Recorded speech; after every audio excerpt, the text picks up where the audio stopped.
We'll go ahead and get started on our first section, the how we got here. And this, Zach, this is probably going to be the most overlap with what some of the things you learned during the spiritual direction course. Yeah, it's all the history stuff. And whenever we talk about religion in the United States, it didn't just miraculously appear. It has a long history that started way before Europeans made it to the United States. Um, well, I guess the popular notion of Europeans making it to the United States, because I guess like Vikings made it to North America much more early than Columbus did. But sorry, that was a rabbit hole. So something that what we really need to get a handle on is the intersectionality of a lot of the oppression that we see in the world. Specifically when it comes to upholding a Eurocentric, very white supremacist worldview within our current context, and the fact that it's been ingrained in our foundation to the point where where we're at today and don't recognize how it's actually the foundation to many of the issues that we face, not just whenever it comes to LGBT. My dog just started barking. I think he stopped.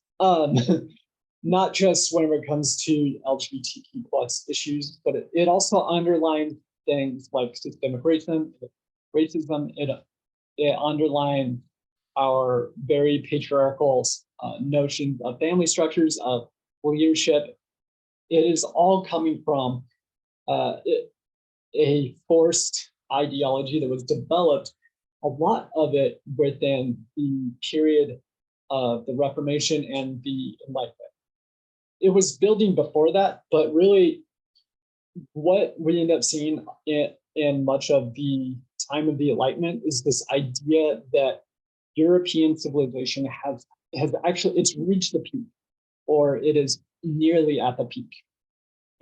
We had a time where people were, through study and science and religion, they were starting to think that the European civilization had reached the peak of religion because it had Christianity, and that's what they believed to be the true religion, but also because of the influence of science and literature and art that had come about, there was also this belief that civilization had reached the peak of basically all knowledge, not just religion.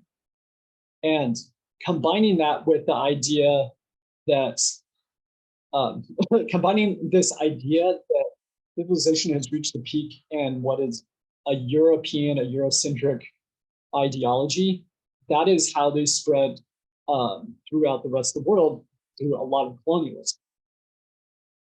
This is seen in a lot of different ways. Like we get the doctrine of discovery from the Catholic Church because of this very idea that Christianity was superior and Christianity has a right to land, even if there's people there.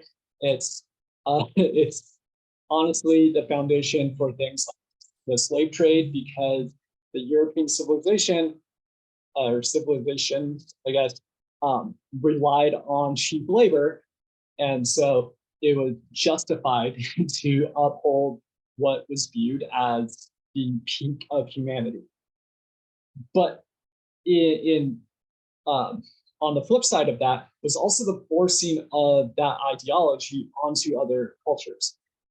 So whenever the slave trade started, a lot of people were forced out of their cultures within Africa and forced into a very Christian, very Eurocentric, very heteronormative, patriarchal structure, and that was forced on them through a system of slavery. Many African cultures had non-heteronormative, very non-heteronormative family structures, relationships, gender identity, sexual orientation. A lot of cultures actually have very diverse understandings, but because it didn't align with the European understanding, it was seen as something that needed to be forced out. That the European ideology needed to be forced onto other people so that I mean honestly, so that they can maybe not go to hell or something like that. Because again, it's not just the assumption that their knowledge was was superior, but they also had the correct religion. And whenever you combined a level of pride of how a society should work with a religious obligation to force that on others, you end up getting a very bad situation. Um, so uh, things like in Nigeria, there's an entire culture that doesn't even gender their children, or at least, actually, I honestly don't know if they're around anymore. It might have been uh, forced to give up this tradition. I'm not sure. I didn't study that part, but there was an entire culture in Nigeria that didn't gender their children until their children were old enough to identify what their gender was. Nowadays, we have people doing that, and we're like, "That's crazy. Why would anyone do that?" That some people calling that child abuse.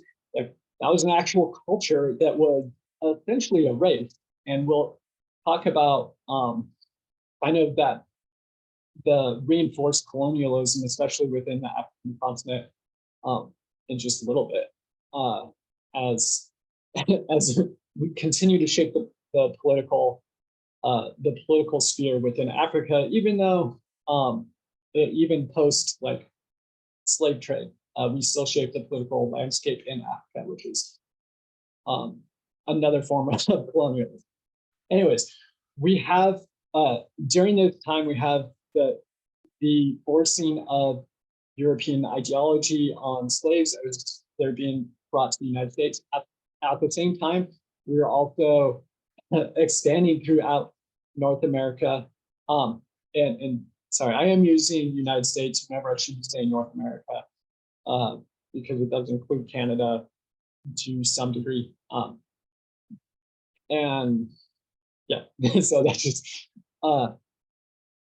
but yeah, we also have the erasure of indigenous cultures because they didn't align with the European Eurocentric understanding that had a strict patriarchal system, that had heteronormativity, that had strict gender binaries. And because of this, the indigenous people were seen as um, being more, what's the word?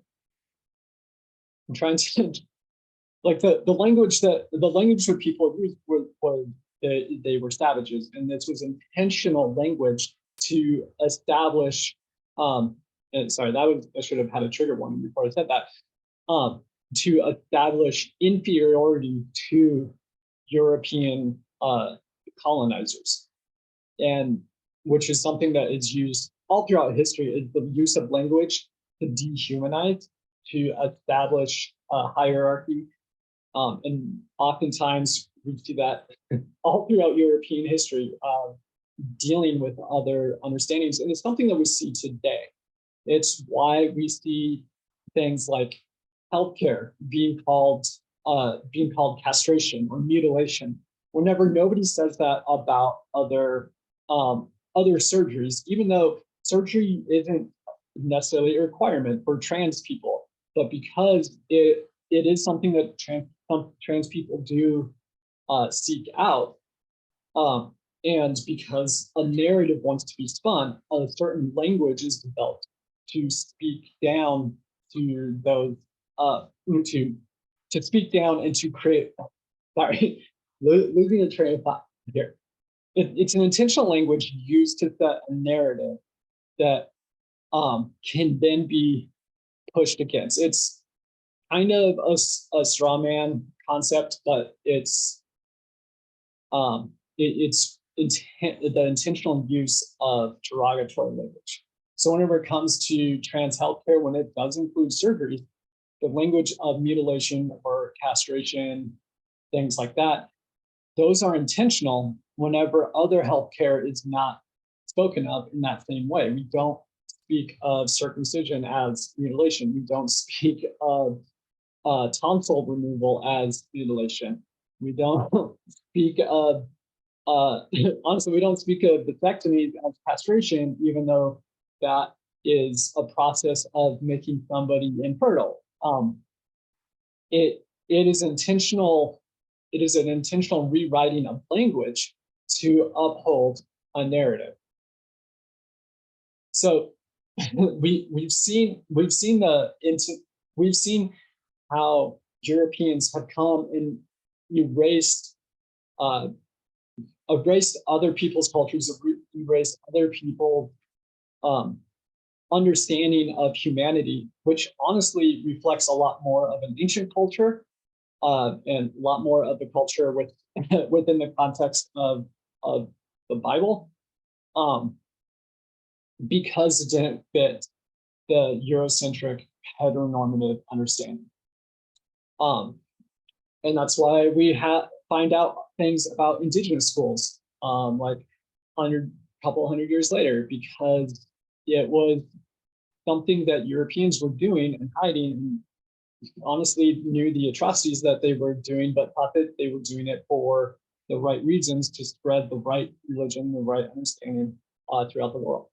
So on top of this, this is why a lot of times we talk about, whenever we talk about LGBTQ plus rights, we also talk about racism, because the erasure of queerness within other societies comes from racist ideologies and racist systems, and it comes from white supremacy, specifically European white supremacy. And that's not to negate the fact that there are other forms of supremacy in the world. It's just the one that we face the most in the United States and in the places that have been colonized by European people. Because supremacy exists, and what is happening in China with the Uyghur people, that is also a form of supremacy we see, and that is also something that's happening in places like India with nationalism. India at least is also, their nationalism is in fact based off of white supremacy, which is an entire another topic that we can't really get into today. But we do really need to understand the fact that systemic racism and queerphobia, they're hand in hand. They work together. They started up because of the same thing. And so we can't ever talk about queerphobia without also talking about systemic racism and white supremacy, because they go hand in hand. So that is a big picture backdrop of the political system situation that we find ourselves in now, and more specifically, the reason why. That's the big backdrop, and I'll focus a little bit more on the specifics of how we've got here politically within the last half century, I guess. Dang, it's been almost 50 years since Bob Jones University birthday night. That's been a lot. It feels like a short amount of time and a long period of time. Anyways, so the United States, after the end of slavery, still had an issue with racism and systemic racism, intentional acts of hatred against specifically non-white people. And we see that through Reconstruction. We saw that during the bombing of Black Wall Street. We saw that through a lot of hatred or a lot of violence that was done on behalf of white supremacy against other people. And there will be people that say that oh, it wasn't that big of a problem. Um, but it did happen, but it wasn't happening a lot. And I I forget who said this, but there is the question of if if there's one lynching, how many more or how many lynchings does it make you to feel unsafe if you are a marginalized person? Is one lynching enough to make you feel unsafe, or is it five? Personally, it's going to be one for me if I'm in that area. So the argument that numbers are low and that it so something should be ignored is completely um, it's completely inhumane to think that, uh, and yeah, it's completely messed up. But specifically, the thread of segregation and white supremacy within the United States, specifically, led to a point to where we see Bob Jones University versus United States of America, and that was really that was kind of the breaking point where segregation or the white push for segregation had to switch to something else because Bob Jones University lost that, or yeah, they lost that lawsuit. Um, and because of that, white supremacy needed another avenue. That avenue came in the form of the moral majority and the focus on abortion rights. And I'm not going to get into whether or not people here or watching the recording, how they feel on reproductive justice and abortions. The issue that we really are focusing on um, is the fact that whenever you move from segregation, you are taking on the controlling of others' bodies. So segregation is the intentional controlling of other people's bodies based off of their ethnicity. That lost. However, white supremacy exists through the controlling of other people's bodies. Thus, abortion became the focus because because you could make the argument that you are protecting bodies while controlling bodies. And this is the biggest shift that is going to lay the groundwork to what we see now for anti-trans legislation is the controlling of bodies because or through the line of thought that you are protecting other bodies. So that honestly became the main focus for white supremacy in the political sphere for the next. So that was the 80s, and so we made it to almost 2020, so about just under 40 years. Abortion was like that focus for conservatism, and mainly around white right-wing conservative politically minded people, or maybe not politically minded because I'm not sure if you can count a single issue voter politically minded, but that's a personal opinion of mine.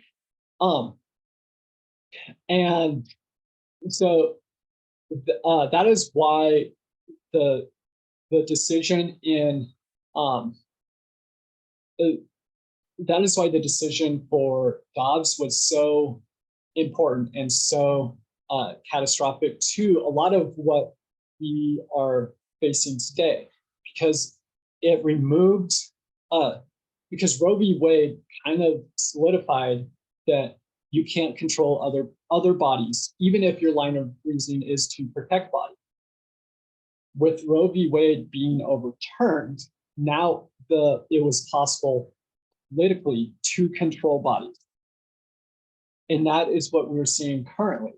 Mix that in with an unexpected COVID pandemic, where now you have the political talking point of, do you believe scientists or do you believe the Bible or something? Or do you believe medical care, or do you believe you have your own decisions? This wore down at the same time. Nobody saw it coming, but it kind of really sped up what was able to be done in the political sphere, especially for trans medical care.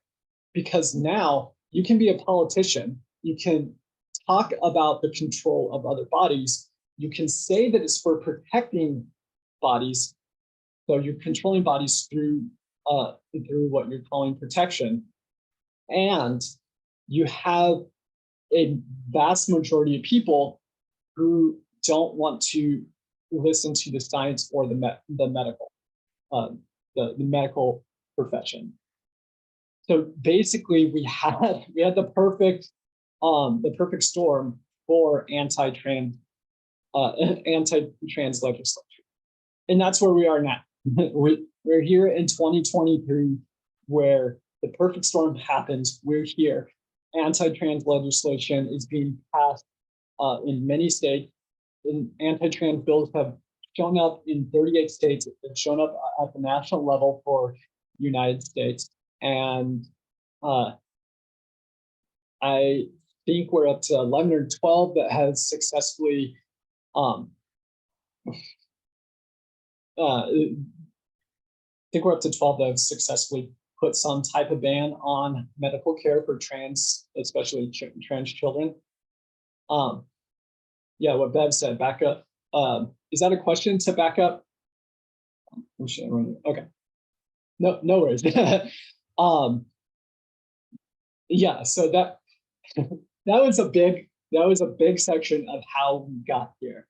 And that was a lot of information that I just threw at you. So take a moment. Do you have any questions for me, especially on that, Bev? I know that you have something to say. I'm not 100% sure on what you're coming. Do you mind if we start with you? Yeah. Well, that's yeah, very good points about the controlling bodies while you protect them. That whole I don't know, like the package, right? That's the package. And so I just asked you to back up, because during COVID, it was like, do you believe the Bible or do you believe science? Mm-hmm. And wherever you fall on this vaccination or don't get vaccinated, the thing that I wanted to comment or kind of throw in there, the science part, because even the science is screwed. That's what I think, because in terms of trans health and what they're saying about like the states that are banning the whatever hormones or things, medication for kids and adults. I guess it's for kids. I guess I'm kind of a lot of it. Yeah, that. sorry, you're in Canada, so yeah, I am jealous that you are in Canada and you don't have to follow how messed up our political landscape is. My daughter is up to date on every single little inch of this. Yeah, and she's quite the activist too. But the trans health in Manitoba, where I'm from, is grossly inadequate. It's not that people are pulling it. There's just no, maybe there's one clinic, or two doctors. And so at the moment, she has to fly to Montreal to get the care that she needs next week. You know what I mean? But anyway, I'm backing up to the science concept because they say the science, the way they spin it is that the science says that you can only have this gender binary, right? Male, female, and that's what they're pushing into politics. I don't know. Yeah. So who do you trust? You can't trust the Bible spot, and you can't trust the science spot. Really. Like I think the way that they're spinning both. Yeah, I think that especially on top of that, on top of all of the systemic racism that has led to queerphobia, um, and there is also that concept of it's almost what is the pride of it's almost a pride of anti-intellectualism, where like we're still a lot of us are still being taught younger creationism within our very conservative um, upbringings, which is not doesn't reflect a lot of the earliest studies of Genesis, like uh, rabbinic study, um, and it doesn't not line up with a lot of the Christian understanding of Okay. creation. Yeah. But because of like I said that understanding from the Enlightenment that we can know full truth and we've achieved it, there's there is a pride in not uh, not accepting um, new information that challenges what we previously understood. Yeah. And with that is a lack of almost an inability to question even what we believe about the Bible. The Bible actually does back up gender expansive people, even in Mm-hmm. the creation story. Like the creation story has a lot of different categories, right? There's day and night. There's uh, creatures of the sea and of the land, but there's always exception to those categories. Like frogs, they exist in the sea for a little bit and then they exist on land. They don't have a category. Black holes exist, they don't have a category. Emus are kind of birds, but they don't occupy the air. They walk on land, but which might make them a land creature created on day 6, or they could be a creature of the air, which is created on day 5. But also we've now we've taken them and turned them into cattle, and so they're no longer within one of the original categories. So there's always exceptions to the creation order when it comes to categories. On top of that, the Bible has the story of Joseph, who is identified as wearing clothing that represents their position as a virgin daughter of a local ruler. That's what the coat of many colors is. It's defined in 2 Samuel 13 as the clothes worn by the virgin daughters of local rulers of old. Um, Joseph is then treated as a feminine person throughout uh, Egyptian culture.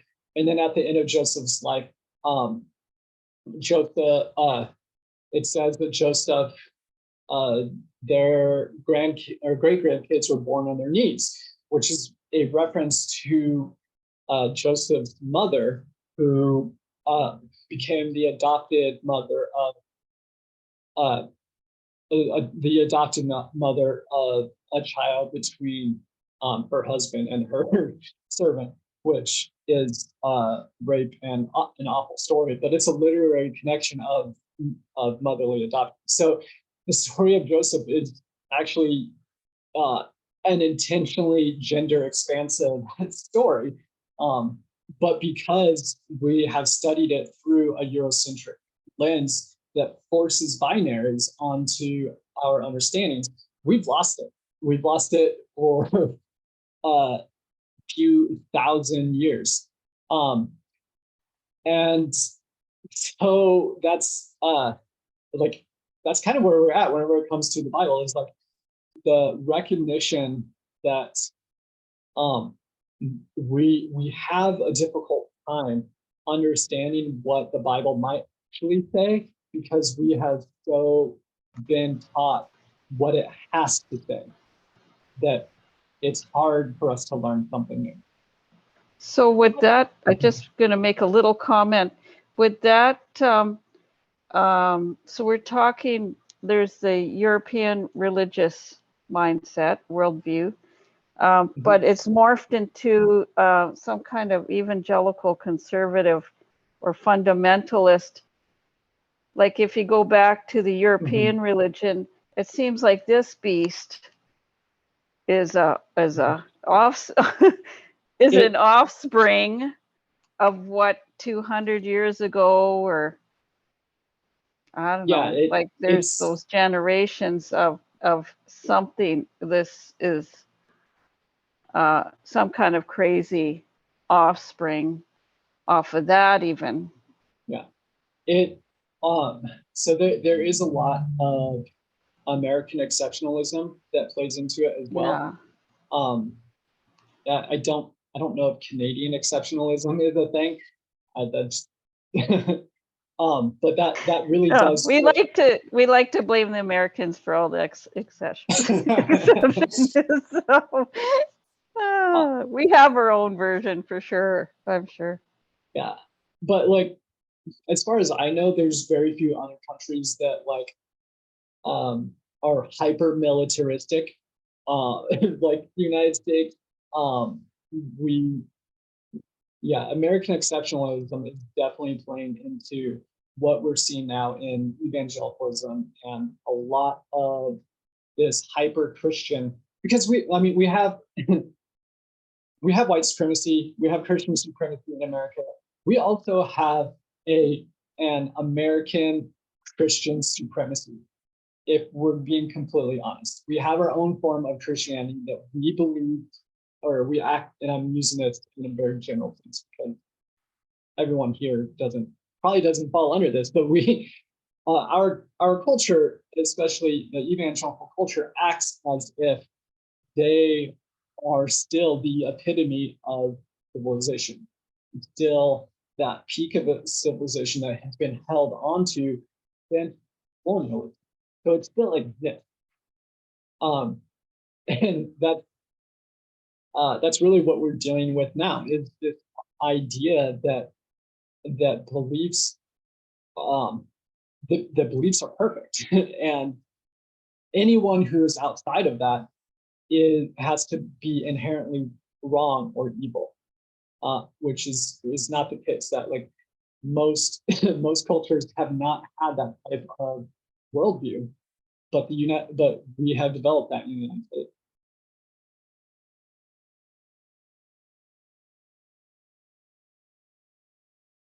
Does anybody else have any other questions based on that section? That was a really long section.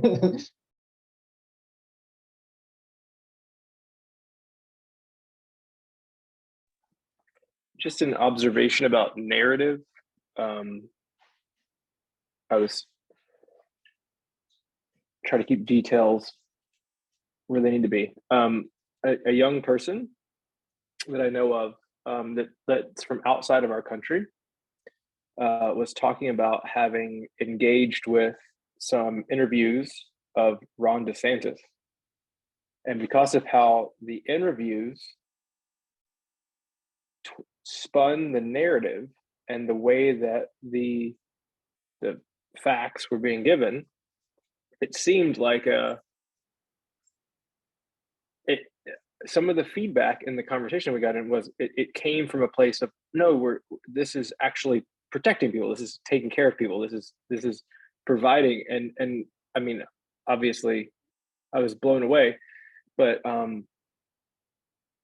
the kind of the propaganda of this systemic issue is thorough, and the unfortunate reality is, because it seems to be the waters that we swim in, vast majority of our population doesn't even understand that they're being sold something that's not real. And so that was just the observation of just backing up what you were saying. It's a powerful misdirect that leads to harm and violence. Yeah, and it's something that's been going on for years. I mean, I was hyper conservative evangelical, like up until about 2018, so about 5 years ago. I was super evangelical up until And that's really like, we really believe that. Like, we really believe, oh, this is protection. Oh, this is for, like, we're protecting children or whatever. Like, it's truly held. It's a very real belief. But kind of part of the work is pushing against that and helping people see that even though it's truly believed, doesn't mean it's necessarily true, which is very hard for a lot of us to understand, that we could possibly be wrong.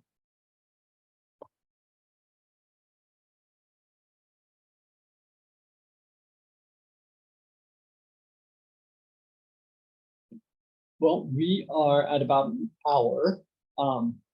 We can either take a break and come back, or we can keep going. It's up to you. I'm feeling good, and I still have water to sip on, so my throat doesn't get dry. So it's up to you all.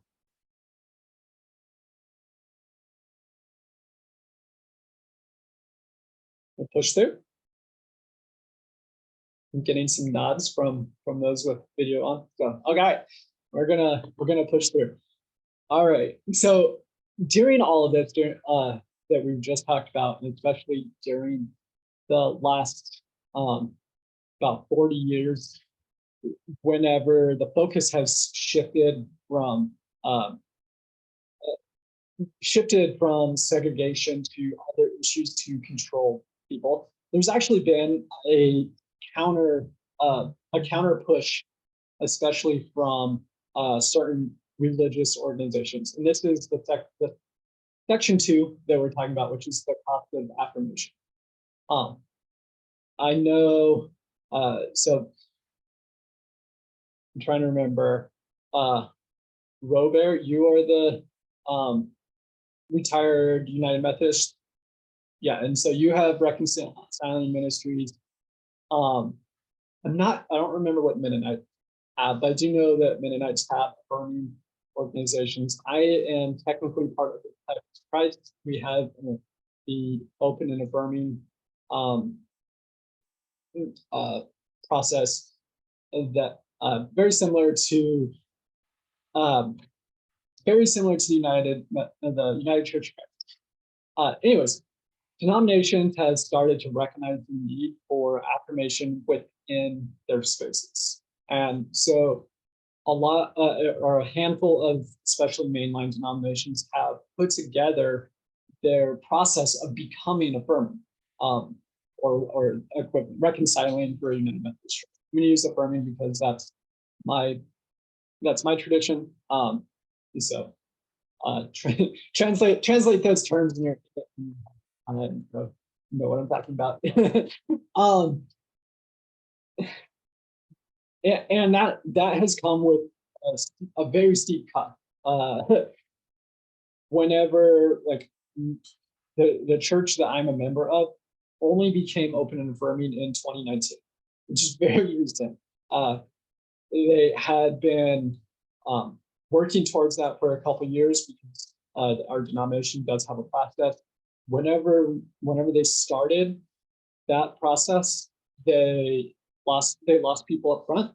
Whenever they made it through the process and made that final vote to be recognized as open and affirming, they lost more people. And that's devastating for a lot of mainline churches, because losing people also means that you're losing money. And if you're losing money, then it's hard to maintain the massive building you have, because most of mainline buildings are these giant buildings made 100 years ago that are falling apart and need upkeep, but you only have 50 people in your congregation. So, and then on top of that, you still need to pay your pastors. I think, if I understand correctly, I think the United Methodist Church pays their pastors, and it's not through their congregation, but I'm not 100% sure. I'm not sure. But like the Disciples of Christ and UCC, like the pastor's money comes from what is given to the church. And so the losing people because from becoming open and affirming, is honestly devastating. Like churches can and have closed their doors because they made that decision. There was a private school who decided to become affirming, and there were so many parents that pulled their kids that they had to close the door. So this step of affirmation, it completely needed, came with risks and still comes with, because there are still churches that are going through this process. There is a church right now in the Disciples of Christ in the city that I in, they're going through the process. And they haven't been recognized yet because they're about halfway done with it, but they are losing people. Not many, because I think by 2023, like in the area that they are, like there's so many churches that are affirming, and most of them that are going through the process have been outspoken about affirmation for years, that I think they're doing better than, say, the churches that did it 20 years ago. I know that this town that I grew up in, there was a Lutheran church that became affirming, and they lost about half their members, which is a lot. So the cost has been incredibly, and it has been an incredibly needed first step. The issue that we're running into now in 2023, now that this process has been going on for 30, 40 years in a lot of denominations, is the recognition that affirmation needs to be the first step and not the end. Because here's the thing, especially, so I'm going to speak from my queer perspective from my denomination. A church that wants to become open affirming, they are going to probably not directly talk about me, but they're going to talk about me as a theological issue that needs to be discussed. That theological issue will be then debated. It will have pushback. It will be voted on. And then it'll either be affirmed or not. So in this entire process, me as the queer person, I am not being seen as someone who is ontologically welcomed into that space, because I am still that theological understanding that has to be debated and allowed in. The power is still being held with the heteronormative, cisgender, often white power structure that has been there from the creation of this denomination. And so we need to recognize that, yes, for denominations to move, they do need to go through those steps, because I don't know, unless you're starting an entire new church where you're not going to have to deal with it in that way. If you're wanting to keep your church, keep your tradition, you're gonna go through those steps. And it kind of sucks, honestly, from a queer perspective. It sucks, because I want to have an entire denomination ontologically accept me as who I am, and recognize that the power structure is still within the cisgender heteronormative white power structure.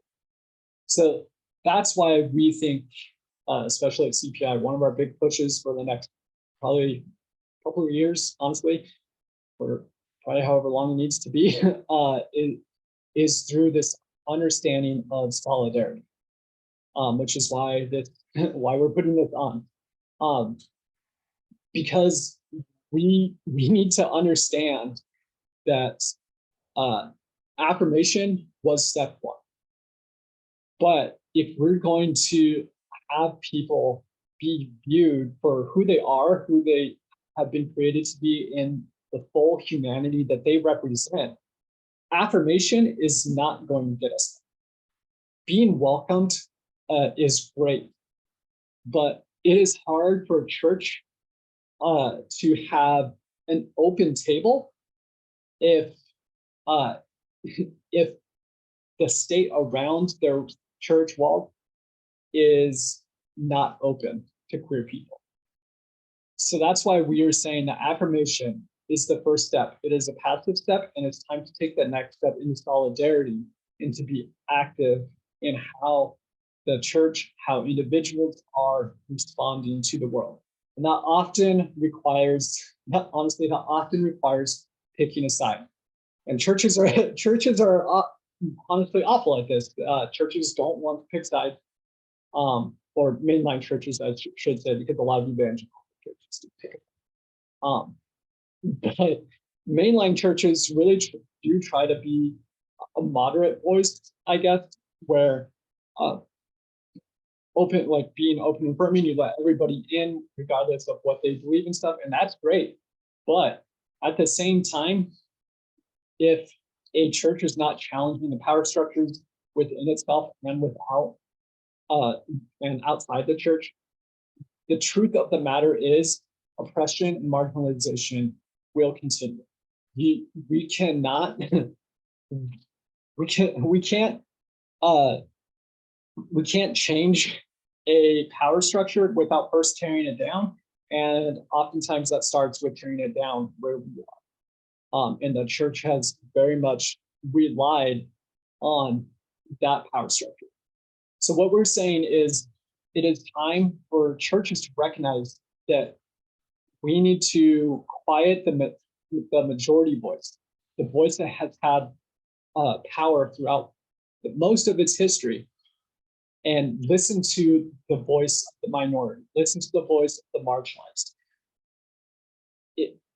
Because we truly we believe that God does always side with the oppressed. And if God sides with the oppressed, then the church needs to side with the oppressed. That is, to me, that is a fundamental understanding of what it means to be in solidarity, is siding with the oppressed. And whenever we step out of our power structures and let the voices of the marginalized speak through, we are able to learn to speak something new and different to the world around us. Bev, I'm gonna take a moment and read your comment. Interesting that they yes, your comment there is, it's honestly infuriating because I want so much for people to see that. Within the disciples of Christ, I was the fourth openly trans pastor within the disciples of Christ. I'm not a pastor at the church anymore because I work at CPI now. And so there wasn't many of us. And I was an intern pastor, so I wasn't a new pastor either. And so there wasn't very many of us, but the four of us had all been asked at one point in time by somebody in the congregation, hey, are we losing people because we appear to be too accepting of the LGBTQ plus group? Like people in our congregation, leaders in our congregation asking us, are we being too accepting? And so we kind of have to realize that this is happening within affirming congregations. That power structure is not being challenged. And the fact is, we see acceptance and love as something that might push other people away, which is really weird concept to me, that welcoming people will push other people away. That's where we are. And taking that further, we have to understand within this power structure, because I keep coming back to the fact that we have a heteronormative understanding of Christianity and the church. Melissa Wilcox has done some great research on the sexualization of the non-dominant. So in their research, they've shown that the white male perspective is seen as as non-sexual. This is why you can get a person like Mark Driscoll standing up behind a pulpit and talking about his hot wife and get away with it, because he is he is a white male, is seen as non-sexual because he is standard. However, the more that you move out from white male heterosexual sexuality, the more sexualized a person becomes. So in this instance, white women are seen as more sexualized than white men. Black and black and people of color, because they're not white, are seen as more sexualized. And Kelly Douglas Brown, if I said that in the right order, also wrote about this in Sexuality in the Black Church, which I highly recommend. If you've not read that, definitely read that. Brown Douglas, thanks.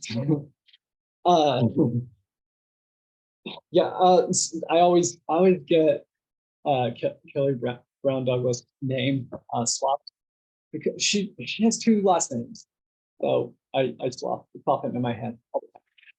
Anyways, it speaks about the way that especially Black men and women and non-binary people are seen as hypersexualized within our culture. Part of that is due to a lot of white supremacy during slavery, because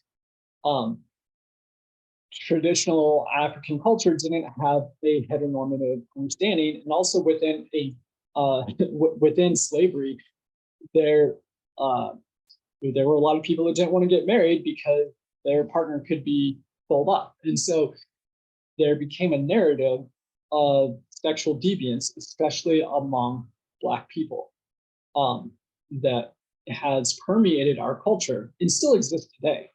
Combine that with the fact that we sexualize the more somebody is against, or the further away somebody gets from white male heterosexual.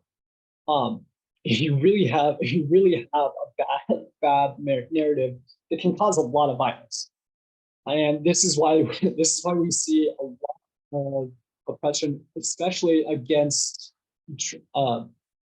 Black and especially against Black trans femme people, face a lot the highest amount of violence, and a lot of it has to do with our systemic understanding that that is basically the furthest away from white cisgender male, and because of that, who they are is seen almost ontologically as sexual deviant within our power structure.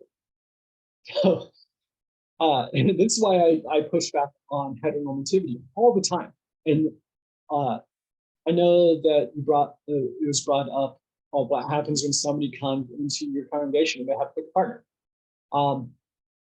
That will most likely be seen as being hypersexual and being a sexual deviant, because it opposes the narrative of, because I should have added monogamous to the the dominant group, the white male cisgender heterosexual monogamous. That is the non-sexual, and everything after that is the hypersexual. So somebody comes in with 6 partners, they probably have a better sexual ethic than the monogamous people in congregation, because a lot of monogamous people rely on heteronormativity to never even talk about sexual morals within their relationships. That's its own little conversation. But even though that they probably have the most robust sexual ethic, they will be seen as sexual deviants because they are outside of the normative. And so that's why where we're at when it comes to affirmation, we need to take that step further, and move towards ontological acceptance of everyone, and working towards turning those power structures upside down to really to make active change to recenter the focus, so it is no longer on the dominant group. And that's a lot of work, and that's going to push a lot of people away. And if you thought that affirmation pushed people away, solidarity is going to push them even further. So that concludes our second section. The positive affirmation section is what I have. Does anybody have questions, comments?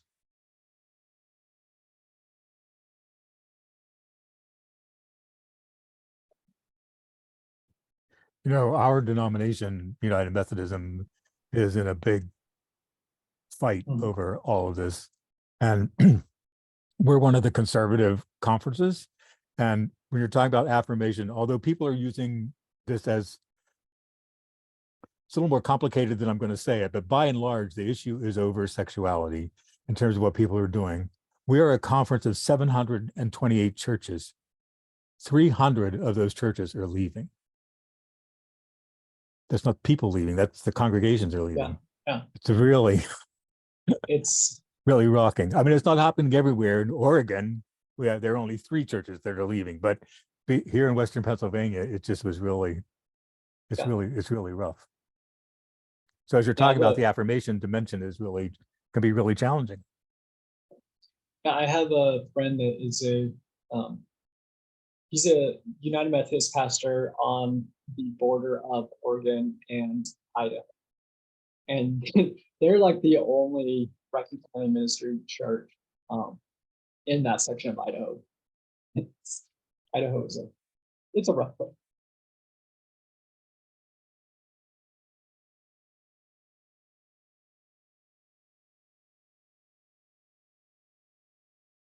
Andy, you looks like you were about to go off mute and say something, but then but then you were still talking. Did you have something you wanted to add?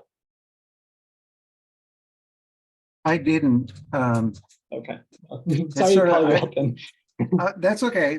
I'll share something a little odd, and that is that I've come a long way in. I basically flipped sides, flipped directions in the last 15 years or so. But I served this Bethel UCC in White Salmon a few years ago, just 7 months as an interim between pastors there. And during that time, I went to my first gay pride parade. And what's interesting is that church voted to become open and affirming in 1996. It was very early on, I think even in the UCC. And they taught me how to love and be more open. I think it's often the pastor that is trying to bring that in. So it was sort of a flip script, and I'm really grateful for the congregation in doing that with me and helping me to open my eyes. Yeah, it's great whenever that it's great whenever it's able to happen that way. The church that I'm a part of here, the current pastor's been there 23 years, but the pastor before him, the long-term pastor before him, because they had like short-term in between, but the pastor before him was there for like 45 years, really long time. But yeah, he had a gay son, and the entire church knew and welcomed him, but they were always very quiet about it. But whenever our current pastor showed up, that was something that they were actually talking about, was like, hey, how do we become more welcoming to, at the time it was just gay. They've expanded and stuff. And honestly, like a lot of the leadership in the church is actually queer, older queer. Very few millennials or younger, but still, it's like, it is a process, and there are churches that have, like, it's great to find out churches that were actually subverting the denomination the whole time and like welcoming people. That's not always the case. It's normally it's normally pushing and screaming to go. But even then, there were still people that left the church whenever they became open and affirming. So it's like it's such a it's such a complicated and often hard and emotional process because it's not simple. You know.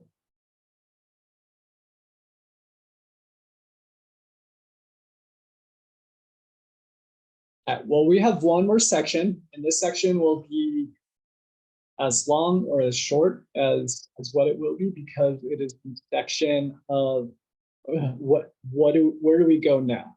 And this is going to be a lot more focused on we've talked about how we've gotten to the place where we are politically. Oh, do we need to take a break? Are you still good? Still good. Okay. If anybody needs to just get up and like use the bathroom, just make sure you're on mute because if you're not and you flush that toilet, then it's really awkward. Anyway, we'll keep going. So we talked about where we are politically. We haven't necessarily talked about how bad it is, but how we got here. The fact that bills, especially against trans people, are about controlling bodies under the guise of protecting bodies, and the fact that a lot of the work that has already been done has been an emotional labor, incredibly needed, but also incredibly hard. And then asking to go further. And so, but now we're at the question: where do we go from here? What would it look like in your own context to stand in solidarity with the LGBTQ plus community? And just to like start this off, I want this to be a lot more open section. Feel free to brainstorm. Feel free to just throw questions out there. We can address things as a group, just whatever, because we're all in different places, right? I am in Georgia. Georgia, although it's not Texas or Florida, and I am in the Atlanta area. Atlanta itself is not bad, but Georgia as a whole is not necessarily an LGBTQ plus welcoming state anymore, especially we have passed, our state has passed the first transgender care ban for trans youth. Granted, we are still behind places, like I said, Texas and Florida. I'm trying to think of who else is worse off. Tennessee, we're not as bad as Tennessee. But that's only until the next legislative comes into play, and then we could be right there where Florida is now, with 80% of trans people in Florida no longer have access to their medical care. Is it 80%? And that's adults. Like that's all trans people. It's not just you. So the idea that it's just that they're trying to protect youth from making decision or what is it, irreparable decisions, it is not true anymore. Missouri also tried to ban healthcare for trans adults. That was luckily stopped by the court system, but it will probably come back in some form. Like, this is kind of where we're at. And there's a narrative that, like I just said, there's that narrative that politicians want to protect children from making irreparable decisions that will affect the body. The truth is, they are making irreparable decisions for trans kids without having that as their experience, or having trans kids themselves. They're literally making laws that is making that irreparable decision for them. Because I like it going through the right puberty. Like I didn't go through the right puberty. I didn't realize I was trans until I was over 30 years old. I didn't have language for it growing up. I grew up in a very conservative, home. I honestly grew up thinking there were gay people and normal people. That was the framing. And I know that is problematic in and of itself. But I didn't know anything about trans people. I didn't know bisexuality was a thing. I was taught that there are gay people whenever The Lion King came out, and my family was against it because Elton John did the music and Elton John was gay, and I was wrong. That was the framing I was given. And I had a cousin come out as gay. He was 10 years older than me, and he was immediately he was immediately cut off from him. And so like, this is my background. So it took me till I was over 30 years old to actually develop the language to be able to explain my experience as a trans person, and then be able to recognize and accept the fact that I was trans. I don't want that experience to be the experience for people that know if Sir Elton John is problematic, one way they will not say. Yeah, they probably, my family thinks that he will not satanic saying word for, but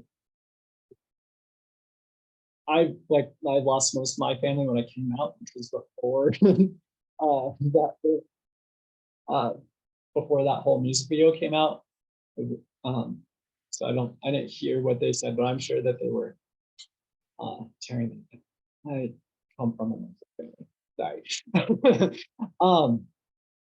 But the truth is, like, it is good for us to have a society that is okay to say gay. Like, it's good for kids to have that language. It's good for kids to be able to know that there are other experiences in the world, because heteronormativity, cisgender heteronormativity is being pushed on kids from the time they're born, because it's everywhere. You can't talk about a husband and wife without pushing heteronormativity. You can't yeah, Leo, you got your hand up there. Hey, yeah, you may be getting ready to get to this, but just the way you've weaved this kind of, and I mean, this is really like a primer, like you've given a lot of information in a short amount of time, but the way that you've weaved the connection between control of the body for Black people, Indigenous people, obviously now we saw that with Asian, specifically Chinese Americans, and then or Chinese immigrants, and now Latino, Latinx folks. So, but that it's so important to continue to see that through line has not stopped, because the attempts to essentially get rid of sex ed, or I mean, which was horrible for me. I didn't learn a damn thing. And didn't learn anything from my parents, because I grew up in a conservative Baptist household that did not talk about those things below the navel. So yeah, but like to eliminate that, to prevent children and teenagers as they are coming into their own, from being able to like express that freely without fear of threat or intimidation or actual physical violence and harm. That through line between that and the control of the curriculum, that the students understand about the real history of Turtle Island, the real history of imperialism and colonization, going back to Manifest Destiny and myth of American exceptionalism and the all of the things you've already mentioned. So like, it's so important for people to understand that these things are happening concurrently throughout history and in our present time, and is not coincidence. It is not coincidence. Absolutely. And that was actually a line that I didn't draw, was the connection between, especially, it's not just Florida, but places that are against critical race theory in school, and like trying to adjust curriculum to not actually talk about race, right? A lot of that is within the same context of the places that are trying to pass don't say gay laws. It's the control of bodies through the control of what they know. It's control bodies through the control of knowledge. And we are seeing that both with the LGBTQ plus community and what is able to be said and talked about and shown, as well as the systemic racism within the United States. Like the fact that the South doesn't want to talk about racism is very problematic, because that is our heritage. Like my last name is Hargrove, okay? My mother's side, so not the Hargrove side, came over on the Mayflower. So I have ancestors that came on the Mayflower, which then partook in genocide, right? My last name Hargrove is a popular name in the South, and there are a lot of Black people with the last name Hargrove. The truth is that is generally because and I don't have the history on my family up to that point, because honestly we lost it. But statistically speaking, that is because I come from a line of slave owners that raped their slaves, and that's the truth. And I have to deal with that, and that places me in my context today. But the fact is, being able to control the way that we talk about that type of thing, it really like controlling controlling what we know, controlling how we talk about things is a way to control us into the future. If people don't understand how they are, like their place in the world, how it's connected to white supremacy, like I exist because of white supremacy. But if we control that narrative, control what is known, we can maintain white supremacy because there isn't the knowledge to click against it. So it is further controlling the body through what can be known. Yeah. So yeah, so this is where we're at politically. You know, some of you shared where you're from. And I don't know like the political context of what is happening, especially with the LGBTQ plus community, and then especially with trans trans healthcare issues politically within each state. I know that it's not good in the South, but solidarity is going to look good. Solidarity is going to look different depending on where you're at.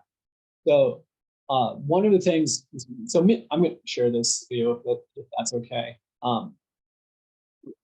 You can cut me off if you don't want me to share. Leo and I have been at the state capitol together for Georgia. We have stood there and spoke to what was going on. And honestly, like, yeah, there's people showing up, right? But we need more people to show up.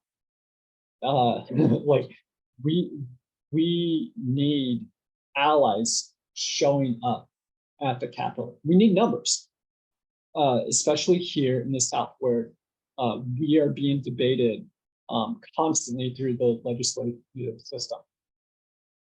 So what it would look like to step into solidarity for a church here in the South could honestly look like setting up a committee that is tracking when different bills are going to be spoken of publicly, and then ensuring that people are able to show up for those and speak and have the talking points of what needs to be said. Because the way that it's set up is intentional to leave people out. So especially here in Georgia, I don't know if it's been in all states, but they can add things that our politicians can add what is going to be spoken of like the day before or sometimes even the day of. So the turnaround of, hey, we need people at the Capitol to speak out against such and such bill. The turnaround is hard. Like I have kids and they're in school and stuff like that, and I have a partner that works full time. Like it is hard for me to get to the working with CPI. Actually, it's cool with me using work time to go protest and speak at the Capitol because that's kind of what we're about, right? We're about speaking truth to power. That is a privilege for me that most people don't have. And even then, I have a lot going on that makes it so I can't show up and speak out as often as I would like. So if we had like mainline churches have a committee where, especially since there's retired people that can go at a moment's notice and speak what needs to be said at the local level, that would be amazing.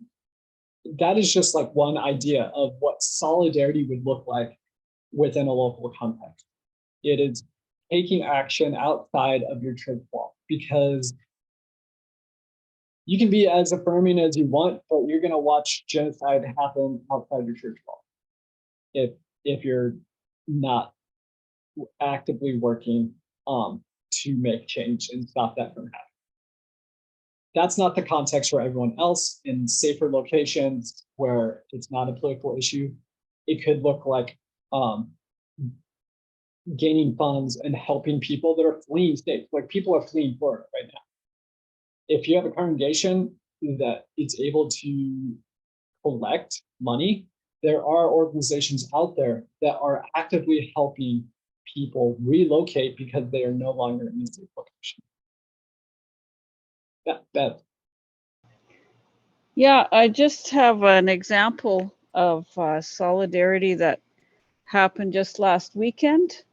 In our province, there's a city near the border of Saskatchewan and us. There's a city called Brandon, and the school there, a grandmother and a few others, I suspect they're conservative evangelicals, talked to the school board and asked them to ban a whole whack of LGBTQ plus books, children's books in the primary school.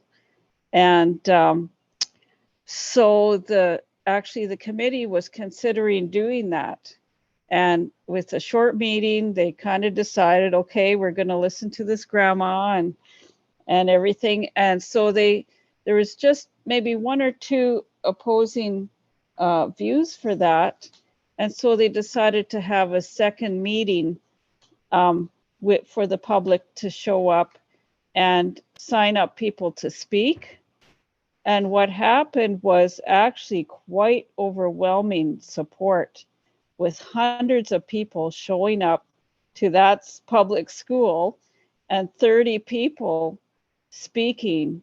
And I think there was only two or three against, like just to ban it, and the rest were supportive. There were parents, there were kids speaking, high school kids, family members, transgender kids and adults speaking. And that meeting went for 6 hours, like till 1 a.m. And the committee voted, what was it, like 6-2 to keep the books in the library. And so meanwhile, I saw that as such an act of solidarity. Meanwhile, in our city, in Winnipeg, there was 100 people that met at our legislative building and had children's books on blankets, all the LGBTQ primary books, and families came and they had speakers. Like, I have never seen such overwhelming support. I don't know how many were church members or not. I don't really look for that anymore for Yeah. church member support, because I know it can be, like you say, the affirming has to have the action and the solidarity. And that's where the church is failing overwhelmingly, I think, because it's the LGBTQ plus people that usually leave to spare the church from their presence or whatever, right? There's so many leaders and people that leave, and I just can't contend with that too much anymore. But thank God for people that go to school meetings, just your local thing going on like that. And I know in Canada, it's coming here. What you're experiencing there is coming this way. Very conservative, evangelical, fundamentalists speaking out and taking action, right? Like they don't want any more of it, and it's quite concerning to have that, like you were talking about the white supremacy, the power structure. I don't even know if it's about theology.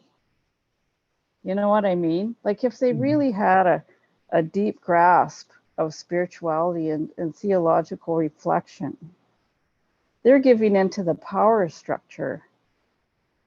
That was very eye-opening. Thank you for going through that, because that's a lot. I'm going to really process this because I can see it in action completely. It's like a key in the lock to open up that understanding. So thank you. Of course. Yeah, I do think that you bring up actually a really good point, which is that theological perspective where you said that it's not so much the theology, even though it is like, I don't know, it's this weird thing of it's not the theology, but it is the theology. It's like that position of you have to believe it to be, quote, Christian, but it's not actually like studied and arrived at. It is something that is given and never challenged. So even though it is a theology, it's not actually necessarily something that has been arrived at by most individuals. It is the collective theology that then plays into the group dynamics, that tribal dynamics of, well, we all hold this, and if you don't hold this, you're not part of that. And so there is that pressure to stay within that very strict theological perspective. Otherwise, you lose your community. And that's, I mean, honestly, that's something that like kept me like as a child. I was terrified of being gay. I was trans and having a trans experience. And honestly, bisexual, but I was terrified that if I was gay, then I would lose everything. And that really caused me to repress a lot of things, and it forced me to intentionally make decisions to act masculine instead of feminine, because I was terrified that if I acted feminine, even though my natural inclination was to act in a feminine way, I was so terrified that that would mean I was gay, that I would force myself to act unnaturally for myself. So that's how theology and tribe dynamics really come into play. And it is a form of control. It's another form of control. Yeah, totally. And just a little bit of addition to that, I know my daughter probably suffered a lot as missionaries, and we were preaching and doing all this stuff. And here she was in a third world country. I can't imagine the kind of struggle that she had, but our theology was just like locked tight, so tight. And even for me, it's a lot of processing to just change what's in here. Mental, like it's such a mental battle to change my mind, because it's so ingrained in childhood. Yeah, it really is. But, yeah. All right, so let's open this up to the rest of the group, because I spoke from my own perspective here in the South. Bev has shared some of what has been going on in her part of the world. So let's open up let's brainstorm, talk about, just ask questions or whatever. What could solidarity look like where you reside and where you are working or where your organization is? What would solidarity look like for you?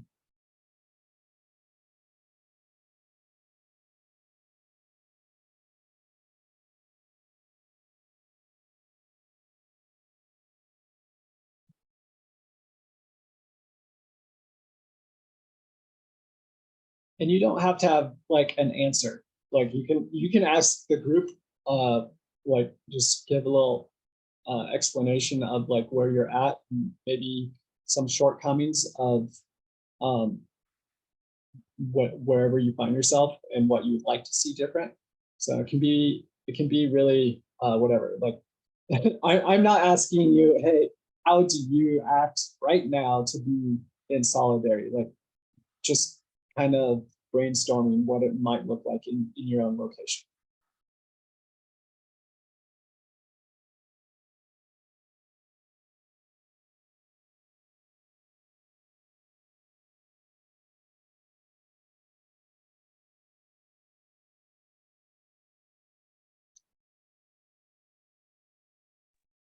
I can respond, Kaylee. I think that, well, I really do believe there's something for everyone to do, and that people can really plug in and get involved from anywhere, to be in solidarity. And one of the key ways that I see is that is, I think, most accessible is calling out BS, right? Calling out the intentional lies, the mis and disinformation, and returning that with facts, returning that with history, returning that, when possible and when it's safe, and if it feels safe and it makes sense, returning that with the story, right? Personal stories. But really, that to me is a super important first step that should never be overlooked or underestimated. And we have to, I think, really be diligent in that. That to me is showing up in solidarity and not just like affirming trans and queer folks. And I also, in order to do that, doesn't mean that folks have to be the expert in the room, but it does mean that we have to read. We have to be in community with LGBTQ plus people. We have to be willing to make mistakes, be willing to be corrected, to apologize, to grow, and to educate ourselves so that we can identify lies and mis and disinformation, and then respond with facts and with history and with stories. I think absolutely. Oh, sorry. Well, Cut you off. the physical, showing up is not always accessible for some folks, but especially for people that identify as LGBTQ plus, like that's an added layer of safety and security that person may have to think about depending on their context. Which, if we look at this at a macro level, we're all in a context that is not safe. In a country that was built on violence, established upon violence, war, militarization, and that has continued to seep down to the very, very local levels of our, law enforcement and communities, and down to partner violence and things like that. So I think that it's really hard, and it's a big ask that people have to discern for themselves about if they show up physically, but there's always going to be, now more than before, but there's always going to be the need for people to come and stand in physical, or be present, I should say, not stand, in physical solidarity, however possible, whenever possible, because of the real and present dangers of violence toward trans and queer people, families, allies. And so that I think is one of the most courageous things as well that people of moral conscience can do when they can. And we really are stronger together. So numbers matter, right? Even those people that show up in that kind of way of solidarity. But again, Pride Month is around the corner, and for those who feel privileged enough to do so, even if it seems like their community or context which they live might be safe or safer than other parts of where they are, it still matters. Because it could be that person or persons can be that presence of assurance for another trans or queer person, a kid, a family member, somebody just came out, right? Yeah. Yeah, Leo, you had a lot, a lot good to say there. I think especially something to highlight is that feeling of safety, because solidarity means giving up safety. Hands down, you're not going to stand in solidarity and be safe. Whenever I get nervous every time I go to the Capitol, to be honest. When I'm walking on the street, nobody knows I'm trying. The only thing that gives me away is my voice. But it's terrifying because I live in Georgia, and it's something that I will choose to do because I think that it's important. I do think that I think that a church can't be truly open and truly affirming if they're not okay with the windows being broken. Hiding in your safety makes other people targets. And that's just the way it is. So yeah, the call to solidarity is one to step out of your safety and into a world that is violent at times. Yeah, go ahead, Andy.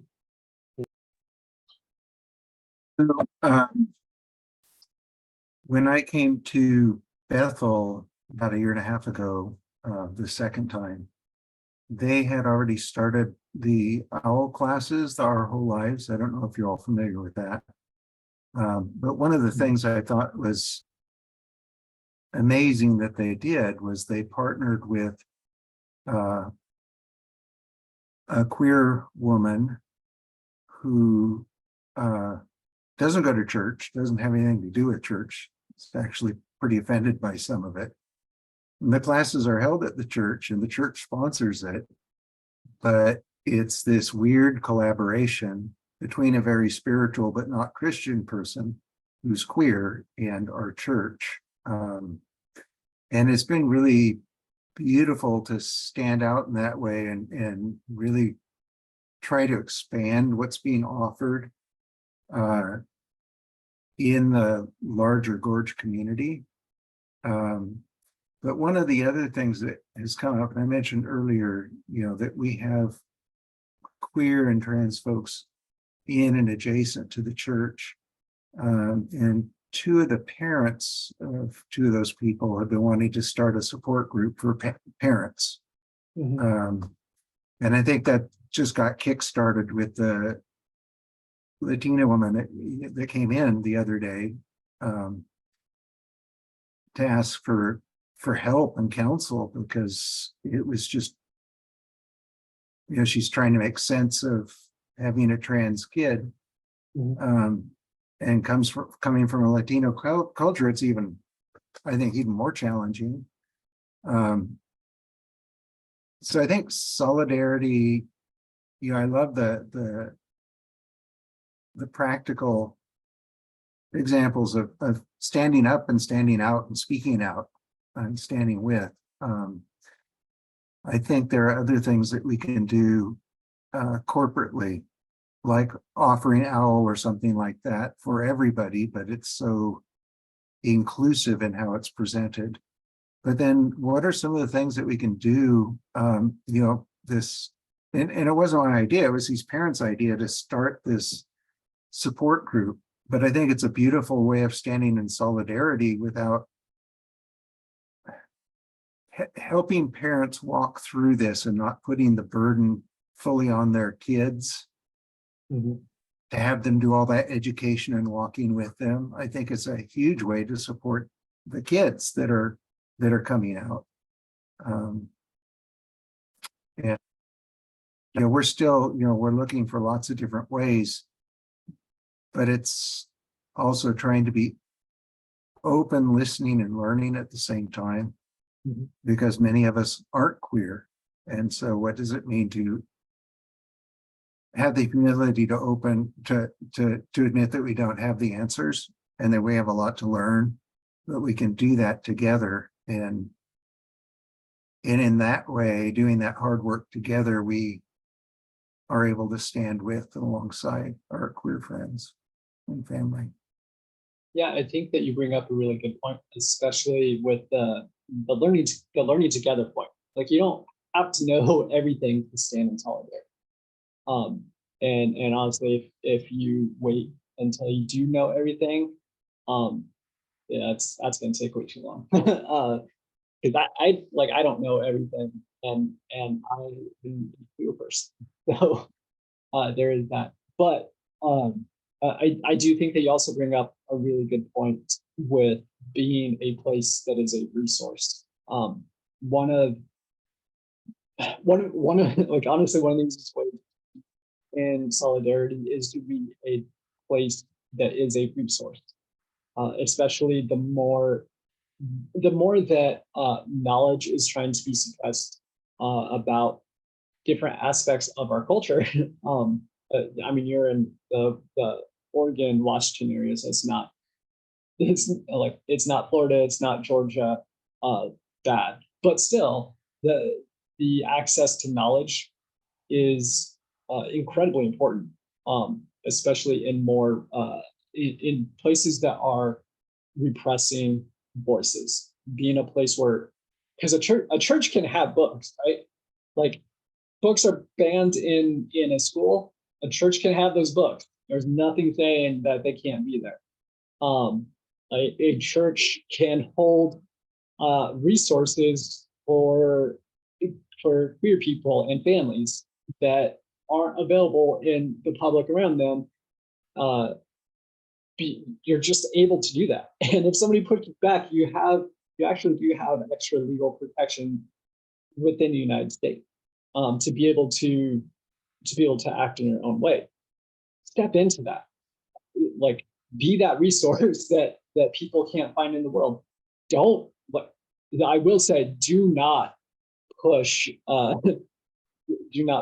Christianity in that situation. That is not the time. It's not if somebody wants to ask you about it because you're a resource, great. Don't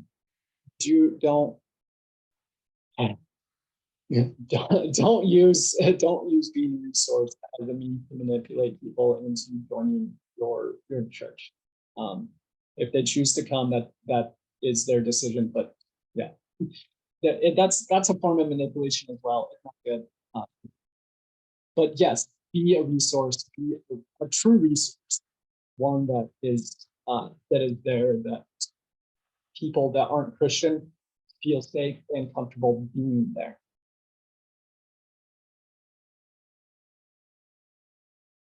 Jerry, you have your hand up as well. Yeah, thanks. I guess this is more opposing to the group for brainstorming, just kind of asking for help. So a little context, live in a blue state. There's not any of the just radically harmful, unsafe bills being proposed where I live. But I am in a smaller rural community. And there was, like, for example, which has more, and I work with families, or at least I do for now. I'm changing jobs soon, but I've heard things like the plandemic, and so that kind of right-wing framework just in general is present where I'm actually living. And there was like some campaign recently for updating a school tax, and a significant number of people go woke, go broke, sort of out and about with signs and advocating for one way or another. And so I guess my wondering is, I've tried to do, how do you connect with other people within the community to even be able to advocate with and for? So I've, Facebook, I tried looking on there. I'm thinking like local schools. I don't know the ethos or like the kind of the pulse within local schools, but I don't have a child, and so I'm kind of unfamiliar with that. But would maybe it's connecting with that, or I tried looking into like my local city council meetings, and the agenda is always fairly mundane things. So I guess I'm just kind of posing this question of in terms of churches as well. My wife and I have not been a part of the church for a little bit, but are wanting to kind of reconnect with the faith community. I think there's like 2 affirming churches in this area. One's Episcopalian, one is, I actually met with the pastor, try to just ask directly, can LGBTQ plus people actually be in leadership? Like, because there was nothing that was like tangibly saying, yes, we're affirming, but it's United Methodist. And so, they're in the midst of a split, et cetera. But, and she was like, well, I am, but the church, so I was just like, okay, that answers my question. So one affirming church in the area officially. And then the rest are, I kind of looked into it pretty, my assumption would be one of more right-wing sort of things, just based off websites. So given that context, help, how do suggestions of connecting with other people to be this community together of advocacy? Because obviously it's not going to, there's something happening, I'm sure, but it just, help. So I'm going to be completely honest. I don't have necessarily a good answer for that. So this, everyone here, feel free to unmute and share. I do know.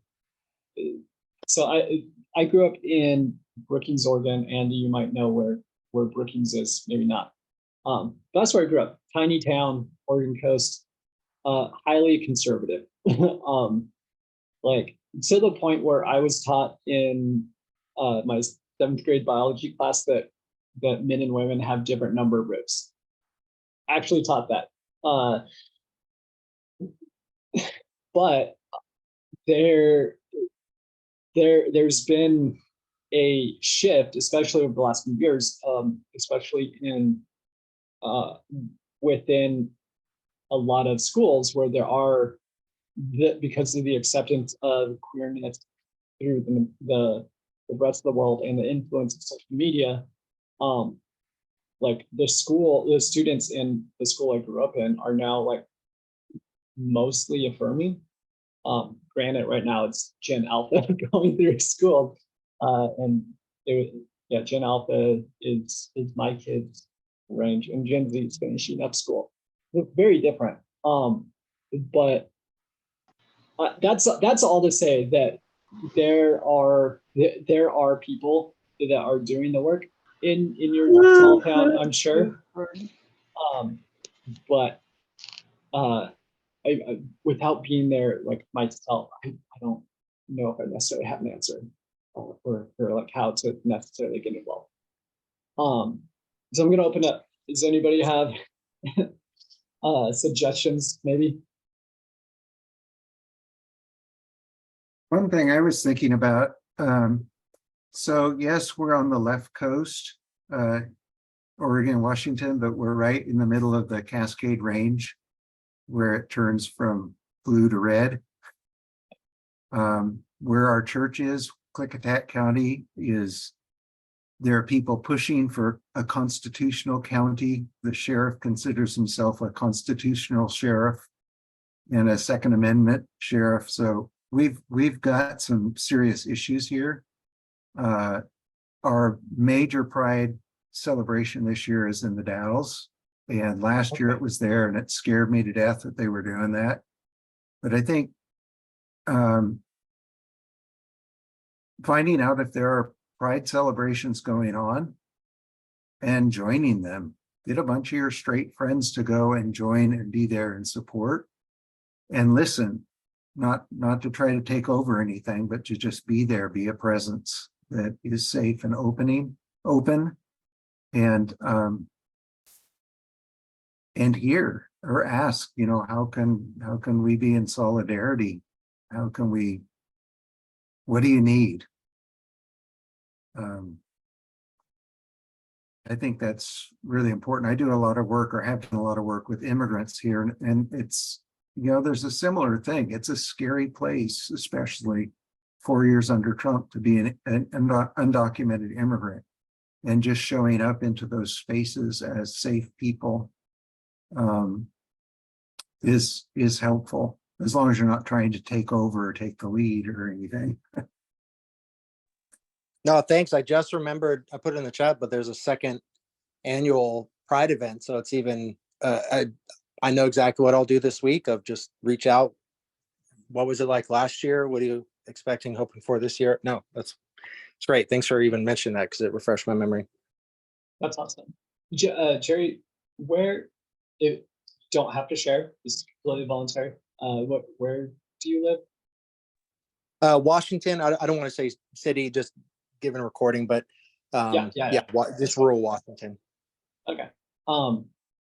If you want to send me an email or something, I do know people in the area that I might be able to connect you with, depending on where you're at. So if you're interested in that, you can just send me an email or something, and I'll see if I do actually know anyone in your area.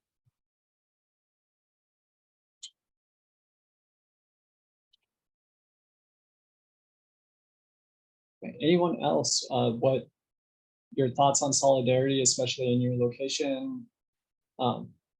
Because like this is the end of the webinar. From here, I covered all the information. You have the information that you need. It's not all the information. There is I focused on very specific connection, even though white supremacy is in and throughout so much more. But I tried to connect as many like important connections. I like based off of my understanding that most people nowadays think slavery is wrong, even though I'm unfortunately proven wrong about that from time to time.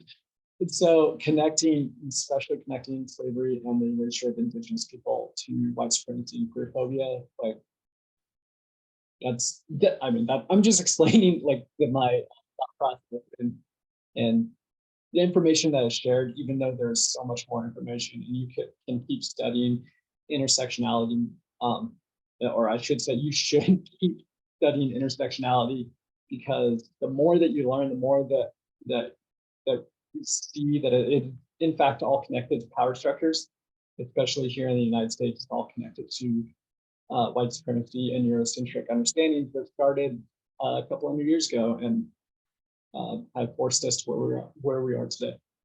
So yeah, anybody else want to share their thoughts on solidarity here? Just one thing I just went through my mind now was being a listening person. No matter if you know that person is LGBTQ or not, like to hear their perspective. And I remember when my daughter came out as trans. This is so weird. I just think about this new thought for me right now was, I thought, well, I can't teach her how to be a good woman because I'm a very weird woman. I'm because I'm bi, right? I didn't know that at the time, non-binary, right? So I thought, this is going to be the worst modeling woman for her to be a woman. I can't do it, you know. And I didn't have to. I didn't have to put that on me. But what she longed for was me to listen to her inner thing, right? Mhm. What was going on in her, and I'm pretty sure there's family members in your own families, like those who are out there, that do may have not come out yet, or need listening to. They might seem a little different or something, or different thinking, or do things differently. You know, just listen and be curious, because that will be a safe space for people to share, or youth or young people, right, too, in your life. So I don't know about strangers. Usually that's not a good idea unless they're very open. But within your own context, that's quite important to keep listening. Yeah, something I often talk about is showing unconditional love. A lot of us have been taught, especially within evangelicalism, if that's your background, that love is conditional. And we see that every time somebody comes out and they aren't accepted by their family shows that they had conditional love. And that's something that a lot of us have to deal with, is the fact that we have family members that won't ever love us for who we are. They would have only loved us for who they wanted us to be. And that's not real love. Um, but a lot of us are missing those connections because the people in our lives were taught a, a false sense of love, honestly. Um, Within evangelicalism, we were often taught that uh, love is love is not loving the person; it's loving who they could be in Jesus. Like that's how it's framed almost. Um, but because of that, we were not taught how to just love people. And so whenever people come out and their family doesn't accept them, they're it's not that they it's not that they're really or we're it's not that we're realizing that we're no longer loved. It's realizing that we were never loved in the first place, because the love was conditional the whole time. And that's hard. That's a hard thing to deal with and process. So if you can be that person that honestly models unconditional love to show that your love has always been there, be that person 100% of the time. Always be that person. Andy. I was just thinking of several of the comments that were made today, and that listening is so important. Thanks for bringing that up, Ev. And I was, earlier comment, and can't remember who made it, but about speaking out and speaking the truth and all of that. My experience with my queer friends is that you don't come out all at once. You come out to people who are safe. And the more we speak out in positive ways and demonstrate that we're willing to be, adjacent to people, to really be in solidarity and to take whatever heat that comes from being close to that, because it's controversial wherever we are. I mean, demonstrating that we are safe people means that listening can potentially happen earlier on, when our queer friends haven't come out yet and desperately need that kind of love and listening ear from, their straight friends. I don't know, I'm just taking several different comments that happen throughout there and seeing how they actually drill us down deeper into, becoming allies earlier on in the process for our friends and family. And just, I guess, imagining how huge that must feel for people that are really struggling and afraid to come out, afraid what's going to happen, and being able to be that person before. I mean, we need to be the person afterward, people that are already come out, but moving closer and closer, becoming an ally at an earlier stage, I think is huge. I think of the number of people that have committed suicide or attempted or considered, and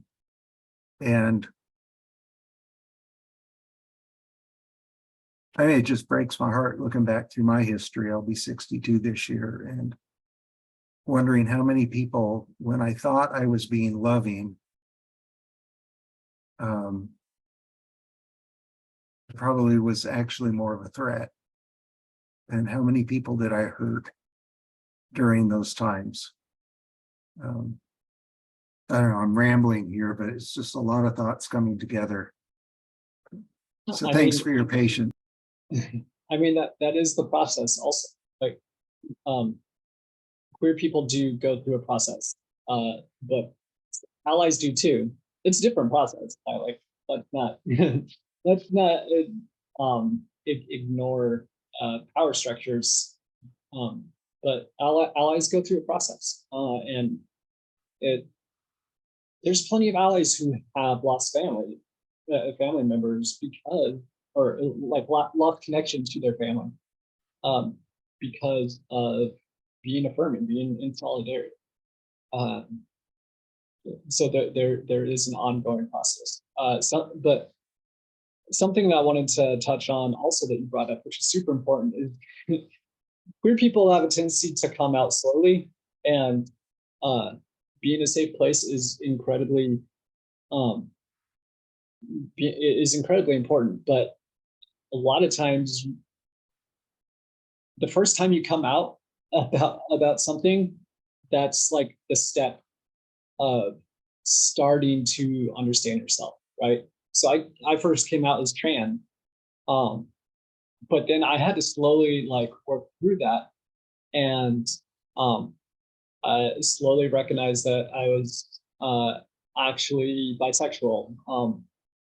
Then continue to learn about myself and realize that I'm what's called gray romantic. It's it's a continuing process. Being an ally means not drawing a line. Oh, you already came out as you came out as gay, but I'm gonna draw the line at being trans. No, if somebody comes out as gay and then they realize, oh no, I'm actually trans and straight, people are going through a process. Being an ally means being with them through the process, whatever it looks like for them. Andy, your hand is still raised. Do you have a question? No. Okay.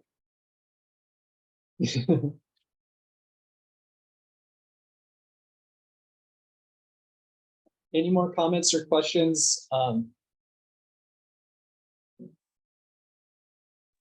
I guess the other thing I'd say, and probably everyone in this group already knows this, but I used to call it called out, but I was called in by a queer friend. Just for those of us who are straight and want to be allies, that growth, that coming out as an ally is a process for us, like you say. But it's also our process. Mm-hmm. And I think, it can be easy to turn the conversation about ourselves and our process rather than the people we're trying to be allies to. That does happen. But yeah, and I'll be honest, I do get annoyed with allies that often make it about themselves, and point that out whenever it does happen. And I honestly had people do that to me whenever I overstepped my experience. But that's kind of the thing, is like, we need to own our experiences, but also we need to let other people have their experiences and don't control. Sorry, your hand is raised. Yeah, I just wanted to ask if, I know someone said that it's not just about listening, you have to be active, and I totally get that. But I wanted to know if there are like books or podcasts to listen to about, the things that we talked about tonight, if there are references, basically. Yeah, like I said before, if you have not read Sexuality in the Black Church by Kelly Brown Douglas, read that, like, first thing. Yeah, I can't speak more highly of that book, because it really does play out the way that racism and the forcing of white ideologies on non-white people has been prevalent throughout U.S. history, and really calls out a lot of the toxic whiteness that's in the world. So that's the first one that I would recommend. Read that book. I'm trying to think of what good. I'll type that in the chat.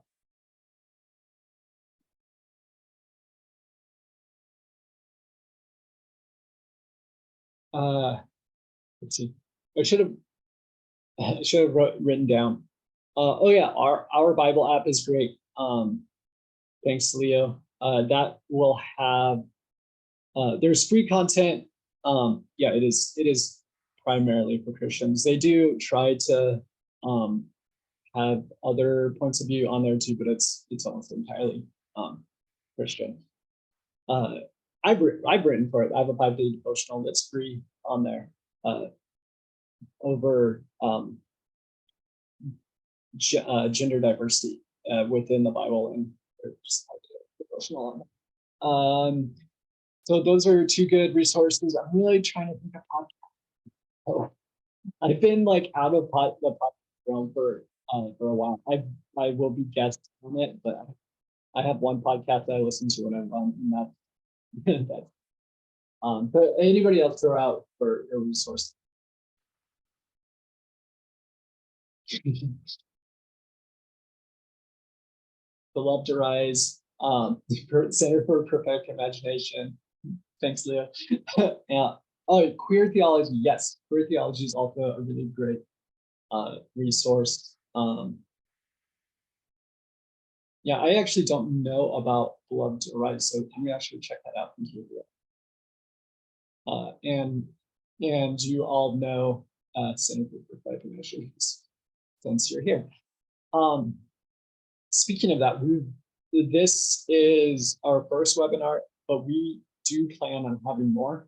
CPI got hit by COVID in a way where we had to really shift like what we're doing.